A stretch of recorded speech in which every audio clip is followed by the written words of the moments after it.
I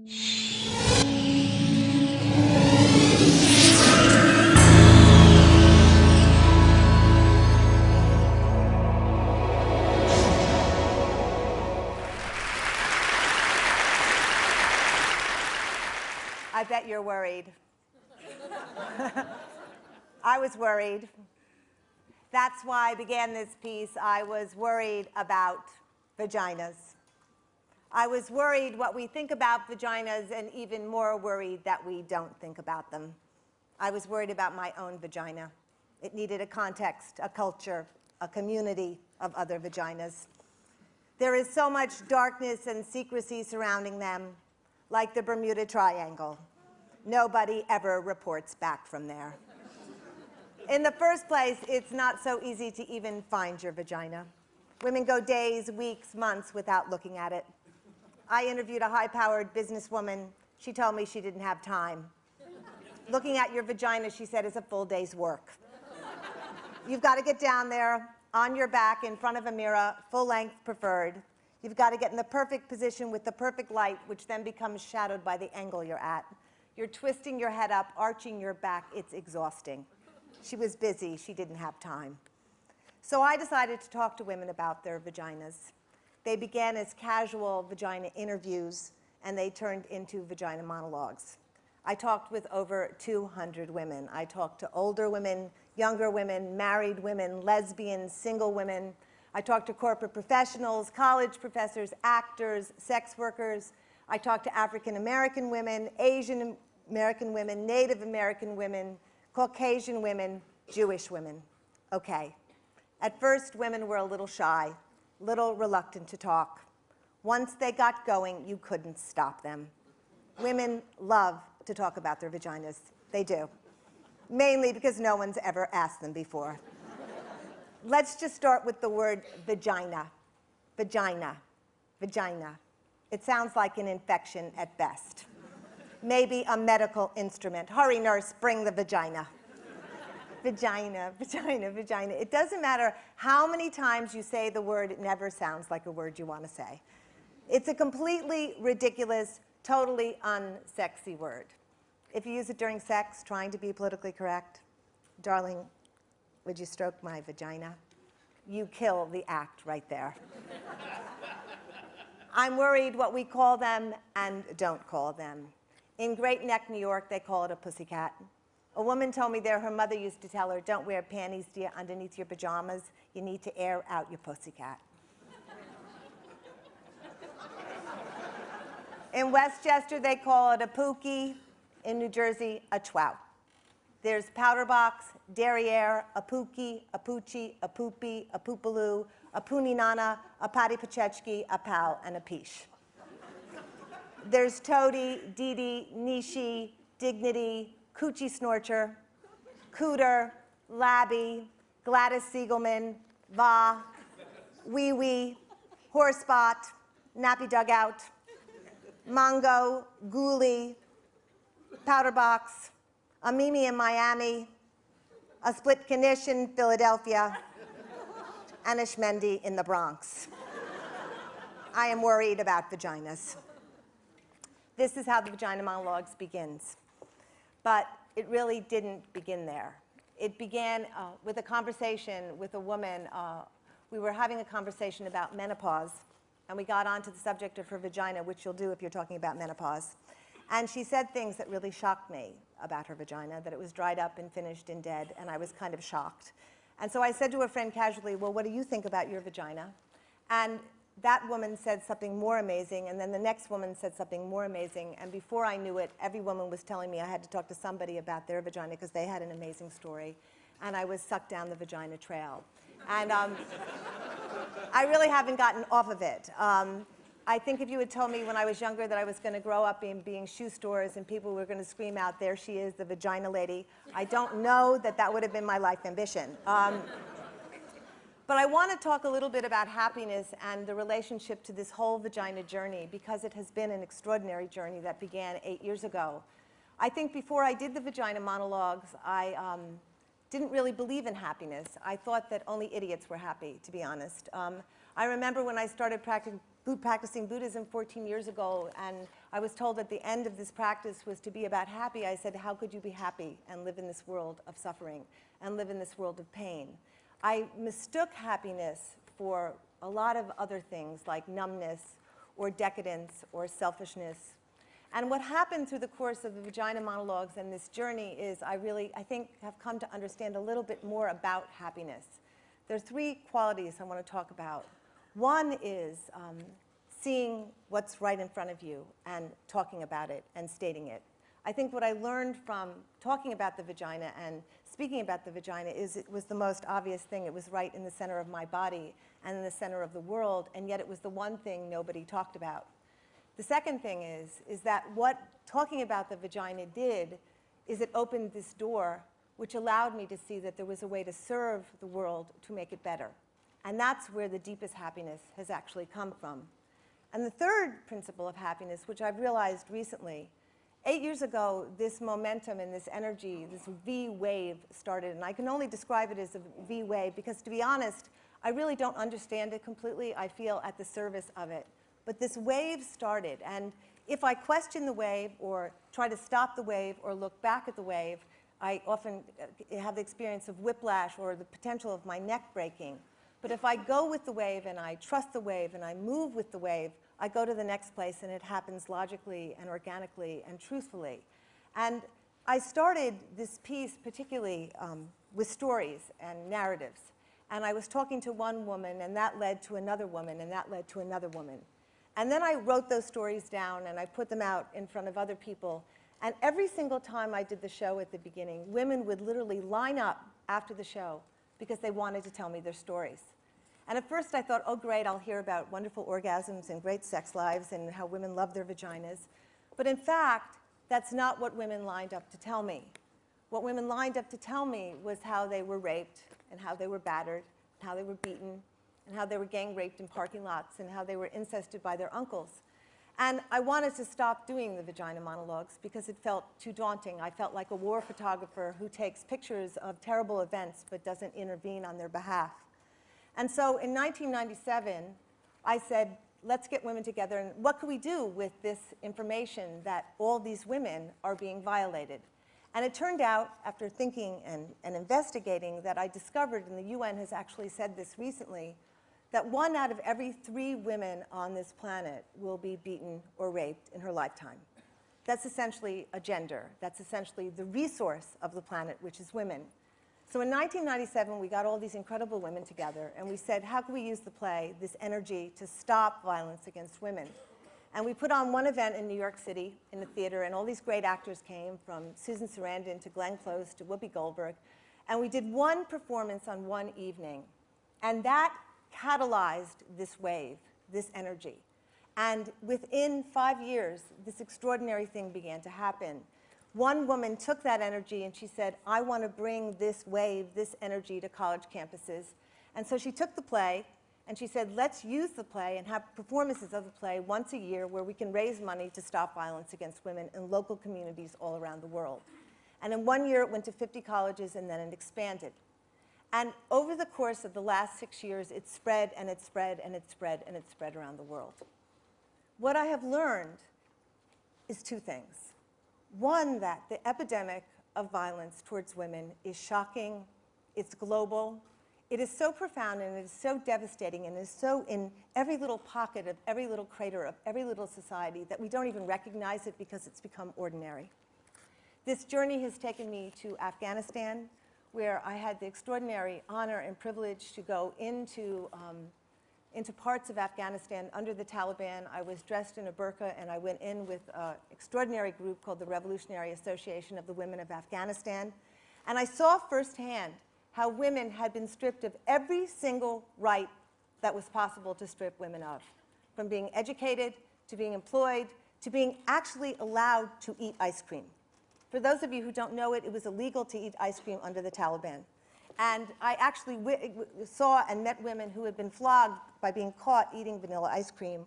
And I was taken to the secret ice cream eating place in a little town where we went to a back room and women were seated and a curtain was pulled around us and they were served vanilla ice cream and women lifted their burqas and ate this ice cream And I don't think I ever understood pleasure until that moment, and how women have found a way to keep their pleasure alive. It has taken me this journey to Islamabad, where I have witnessed and met women with their faces melted off. It has taken me to Juarez, Mexico, where I was a week ago, where I have literally been there in parking lots where bones of women have washed up and been dumped next to Coca-Cola bottles. It has taken me to universities all over this country where girls are date raped and drugged. I have seen terrible, terrible, terrible violence. But I have also recognized in the course of seeing that violence that being in the face of things and seeing actually what's in front of us is the antidote to depression and to a feeling that one is worthless and has no value. Because before the vagina monologues, I will say that 80% of my consciousness was closed off to what was really going on in this reality. And that closing off closed off my vitality and my life energy. What has also happened is, in the course of these travels, and it's been an extraordinary thing, is that every single place that I've gone to in the world, I have met a new species. And I really love hearing about all these species at the bottom of the sea. And I was thinking about how being with these extraordinary people on this particular panel, that it's beneath, beyond, and between, and the vagina kind of fits into all those categories. But one of the things I've seen is this species, and it is a species, and it is a new paradigm. And it doesn't get reported in the press or in the media because I don't think good news ever is news. And I don't think people who are transforming the planet are what gets the ratings on TV shows. But every single country I've been to, and in the last 6 years I've been to about 45 countries, in many tiny little villages and cities and towns, I have seen something, what I've come to call vagina warriors. A vagina warrior is a woman or a vagina-friendly man who has witnessed incredible violence or suffered it. And rather than getting an AK-47 or a weapon of mass destruction or a machete, they hold the violence in their bodies, they grieve it, they experience it, and then they go out and devote their lives to making sure it doesn't happen to anybody else. I have met these women everywhere on the planet, and I want to tell a few stories because I believe that stories are the way that we transmit information where it goes into our bodies. And I think that one of the things about being a TED that's been very interesting is that I live in my body a lot, and I don't live in my head very much anymore. And this is a very heady place. And it's been really interesting to be in my head for the last few days. I've been very disoriented because I think the world of V-world is very much in your body. It's a body world. And the species really exists in the body. And I think there's a real significance in us attaching our bodies to our heads, that separation has created a divide that is often separating purpose from intent. And the connection between body and head often brings those things into union.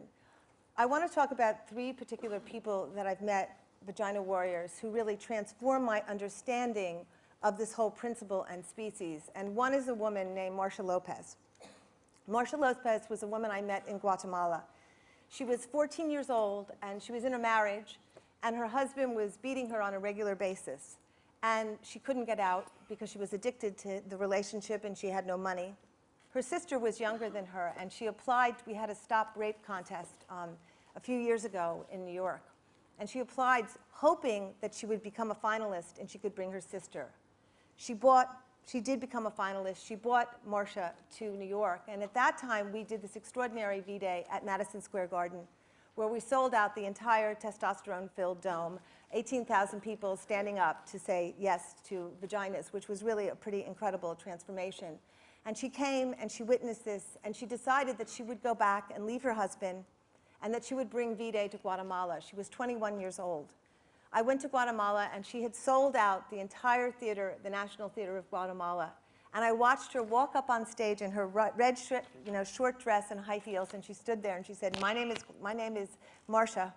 I was beaten by my husband for 5 years. He almost murdered me. I left, and you can too. And the entire 2,000 people went absolutely crazy. There's a woman named Esther Chavez who I met in Juarez, Mexico. And Esther Chavez was a brilliant accountant in Mexico City. She was 72 years old, and she was planning to retire. She went to Juarez to take care of an ailing aunt, And in the course of it, she began to discover what was happening to the murdered and disappeared women of Juarez. She gave up her life.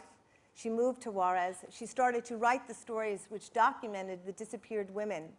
300 women have disappeared in a border town because they're brown and poor. There has been no response to their disappearance, and not one person has been held accountable.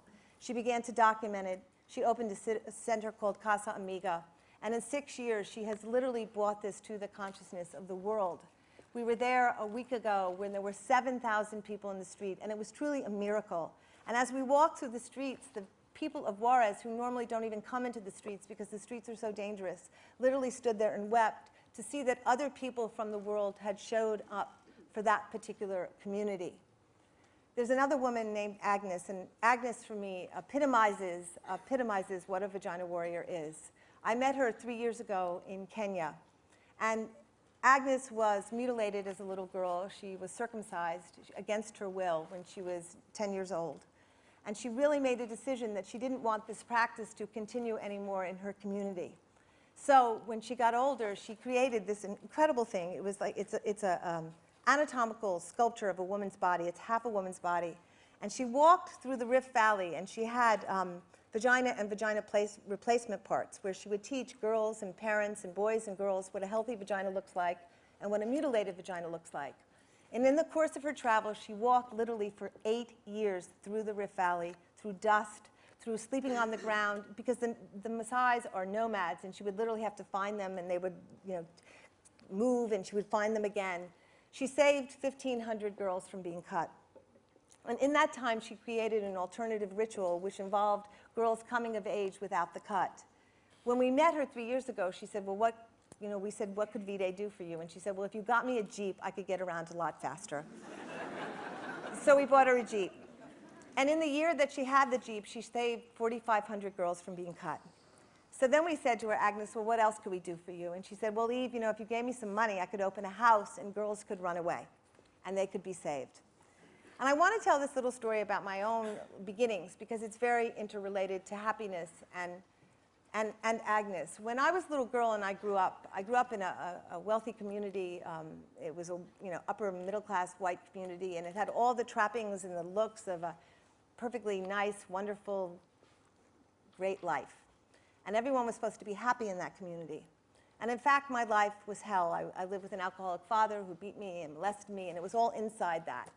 And always, as a child, I had this fantasy that somebody would come and rescue me. And I actually made up a little character. His name was Mr. Alligator. And I would call him up when things got really bad, and I would say it was time to come and pick me up. And I would go and pack a little bag, and I would wait for Mr. Alligator to come.